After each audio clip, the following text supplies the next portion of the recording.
उत्तर प्रदेश के बदायूं में बाल काटने वाले साजिद ने दो भाइयों आयुष और आहान की गला काटकर हत्या कर दिया।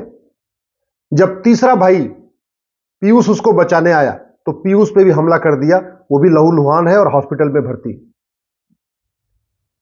जब से यह बदायूं में घटना हुई है उसके बाद जो राष्ट्रवादी हैं, नेता, अभिनेता, लेखक, बुद्धिजीवी, पत्रकार, कलमकार, मठाधीश, ये सब लोग उस वीडियो को शेयर कर रहे हैं, फेसबुक पे, ट्विटर पे डाल रहे हैं, व्हाट्सएप पे शेयर कर रहे हैं।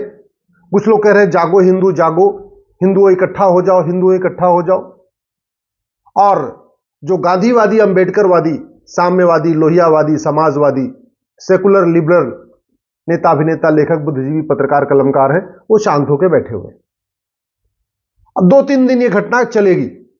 हो सकता है कि टीवी में डिबेट भी हो जाए, सोशल मीडिया पे तो चलती रहेगी, अखबार में 2-4 बार और कहानी इसकी छपेगी, उसके बाद शांत हो जाएगा। फिर अगले हफ्ते कहीं और गला काटा जाएगा, क्योंकि गला कटने की प्रक्रिया हर हफ्ते होती रहती है। कभी राजस्थान में गला कटता है, कभी महाराष्ट्र में गला कटता है, कभी दर्जी का गला कटता है, कभी नाई का गला कटता है। अब ये 2 बच्चों का गला काटा गया। गला काटने वाला ऐसा भी नहीं भाग गया। गला काटने के बाद उसने बताया बच्चों का खून लिया, अपने चेहरे पे लगाया और लगा के वहां खड़ा रहा। फिर भीड़ ने उसको पकड़ा, पुलिस आई, उसको लेके गई। सवाल यह है कि क्या ये तू मैं करना, आरोप प्रत्यारोप करना, नूरा कुश्ती करना, बतौलेबाजी करना, यही इसका समाधान है? क्या सोशल मीडिया में वीडियो शेयर कर देने से जब जब ये घटना घटेगी और जागो हिंदू जागो, जागो हिंदू जागो, ये कहने से ये घटना ठीक हो जाएगी? हम इस समस्या के मूल कारण पे क्यों नहीं जा रहे, अस्थायी समाधान पे क्यों नहीं जा रहे? आखिर इस पे चिंतन क्यों नहीं हो रहा है कि ये जो नफरत की आग ये बढ़ क्यों रही है? क्या कारण क्या है? वो कौन सा स्कूल है जहां ऐसी नफरत सिखाई जाती है? किसी भी व्यक्ति का व्यवहार इस बात पे डिपेंड करता है, आंखों से वो क्या देखता है, कान से वो क्या सुनता है, मुंह से क्या खाता है। अगर आंखों से बच्चा बचपन से ही देख रहा है, कभी मुर्गी का गला काटा जा रहा है, कभी बकरी का गला काटा जा रहा है, कभी गाय का गला काटा जा रहा है, कभी भैंस का गला काटा जा रहा है, कभी बछड़े का गला काटा जा रहा है, तो वो बचपन से ही गला कटता हुआ देख रहा है। उसके लिए गला काटना कोई बहुत अलग बात नहीं है, सामान्य बात है। जानवर का गला काटता हुआ देख रहा है तो ठीक है, गुस्सा आएगा तो इंसान का भी गला काट देगा। बचपन से वो कान से सुन रहा है, ला इलाहा इल्लल्लाह, अल्लाह के अलावा और कोई भी इबादत के लायक नहीं।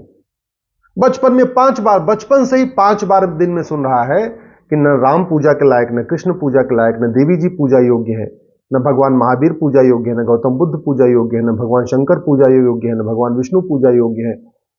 इसका मतलब क्या हुआ? हिंदू, जैन, बौद्ध, सिख जो कुछ करते हैं, जिनकी पूजा करते हैं, ये बिल्कुल गलत है, वो पूजा योग्य नहीं है। और वो बचपन से सुन रहा है ला इलाहा इल्लल्लाह, और एक बार नहीं, दिन में 5 बार सुन रहा है, लाउड स्पीकर के जरिए सुन रहा है।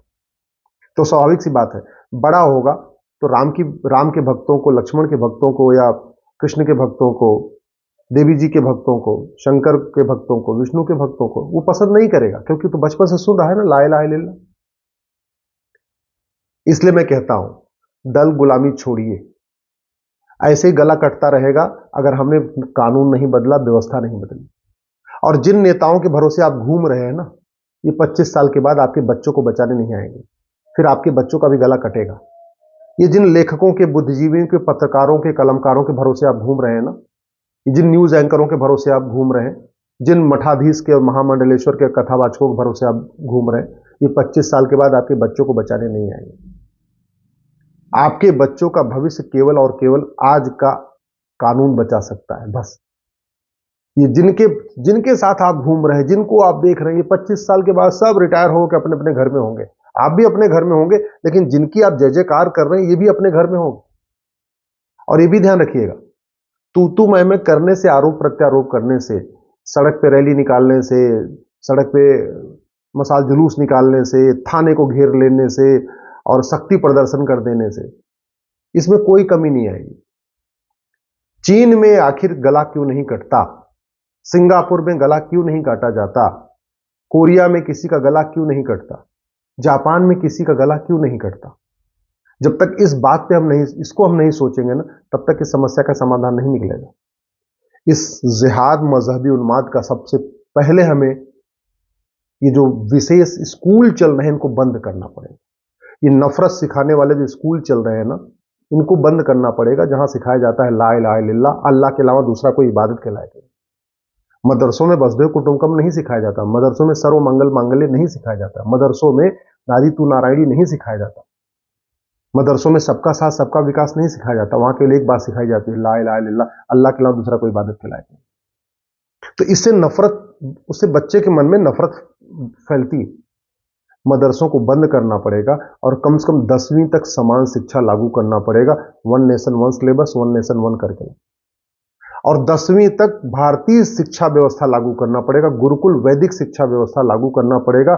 सभी बच्चों को आपको वेद पढ़ाना पड़ेगा, वाल्मीकि रामायण पढ़ाना पड़ेगा, रामचरितमानस पढ़ाना पड़ेगा, आपको भगवत गीता पढ़ानी पड़ेगी, कर्मयोग, भक्ति योग, राजयोग पढ़ाना पड़ेगा, अष्टांग योग पढ़ाना पड़ेगा, यम नियम सिखाना पड़ेगा, आसन प्राणायाम सिखाना पड़ेगा, योग सबको कराना पड़ेगा।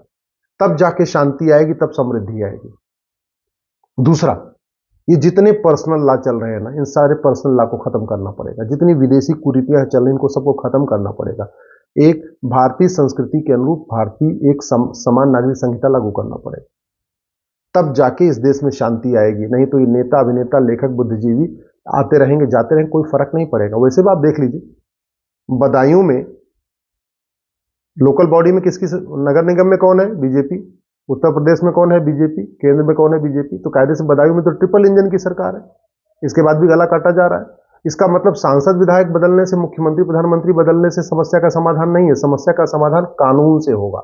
समान शिक्षा, समान नागरिक संहिता, घुसपैठ के खिलाफ कठोर कानून, घुसपैठियों और उनके मददगारों की 100% संपत्ति जब्त करने, उनकी नागरिकता खत्म करने, आजीवन कारावास, फांसी देने के लिए कानून बनाना पड़ेगा। घुसपैठ को रोकना पड़ेगा और जो भारत में घुसपैठिए हैं 5.5 करोड़, इनको भगाना पड़ेगा। धर्मांतरण के खिलाफ कठोर कानून बनाना पड़ेगा। जो लोग भारत के पंथ को मानने वालों को विदेशी पंथ में कन्वर्ट करते हैं, उनको और उनके मददगारों को उनकी 100% प्रॉपर्टी जब्त करने, उनकी नागरिकता खत्म करने, उनको आजीवन कारावास, फांसी देने के लिए कानून बनाना पड़ेगा। समान शिक्षा, समान नागरिक संहिता, घुसपैठ नियंत्रण, धर्मांतरण नियंत्रण के साथ जनसंख्या नियंत्रण करना पड़ेगा। भाई वो तो 2 बच्चे थे ना, आयुष और आहान, मार दिए गए। तीसरा भाई, एक भाई बचा हुआ है बस। और दूसरी तरफ साजिद, वो मर भी गया तो क्या हुआ? वो तो 12 भाई बहन थे, 11 तो बचे हुए ना, उनकी जनसंख्या तो बढ़ रही। दूसरी तरफ एक पूरी जनरेशन खत्म, 2 बच्चे, 3 बच्चों में से 2 खत्म हो गए, एक ही बचा हुआ है। दूसरी तरफ 11 भाई बहन में से एक खत्म हुआ, 10 तो बचे हुए ना। तो जनसंख्या किसकी बढ़ रही है? हम दो हमारे दो लागू करना पड़ेगा। जो आदमी हम दो हमारे दो ना माने, उसकी 100% प्रॉपर्टी जब्त करने, नागरिकता खत्म करने और 10 से 20 साल की सजा देने के लिए कानून बनाना पड़ेगा। इसलिए मैं कहता हूं, दल गुलामी छोड़ दीजिए। अगर दल गुलामी करते रहोगे तो 25 साल के बाद आपके बच्चों का भी कोई साजिद आएगा, गला काटेगा। दल गुलामी करते रहोगे तो जैसे कश्मीर में पलायन हुआ, अपने घर से पलायन करना पड़ेगा आपके बच्चों को। दल गुलामी करते रहोगे, जैसे अफगानिस्तान में खत्म हो गए, पाकिस्तान में खत्म हो गए, बांग्लादेश में खत्म हो गए, भारत के 9 राज्यों में खत्म हो गए, भारत के 200 जिलों में खत्म हो गए, भारत के 900 तहसीलों में खत्म हो गए। एक दिन अपनी तहसील में भी खत्म हो जाओगे, अपने गांव में भी खत्म हो जाओगे। अगर चाहते हो बच्चों का भविष्य सुरक्षित रहे, सनातन संस्कृति ऐसे बढ़ती रहे, जितनी है उतनी बरकरार रहे, डेमोग्राफी अब न बदले, तो समान शिक्षा, समान नागरिक संहिता, घुसपैठ नियंत्रण, धर्मांतरण नियंत्रण, जनसंख्या नियंत्रण की मांग करो। ये 5 कानून ही सनातन संस्कृति को बचा पाएंगे। ये 5 कानून ही सनातन धर्म को बचाएंगे। ये 5 कानून ही आपके बच्चों को बचाएंगे। नहीं तो एक बात याद रखना, राज कपूर का परिवार सब कुछ छोड़ के भागा था पाकिस्तान से। राम जेठमलानी जी का परिवार सब कुछ छोड़ के भागा पाकिस्तान से। मनमोहन सिंह का परिवार सब कुछ छोड़ के भागा परिवार से। आडवाणी जी का परिवार सब कुछ छोड़ के भागा पाकिस्तान से।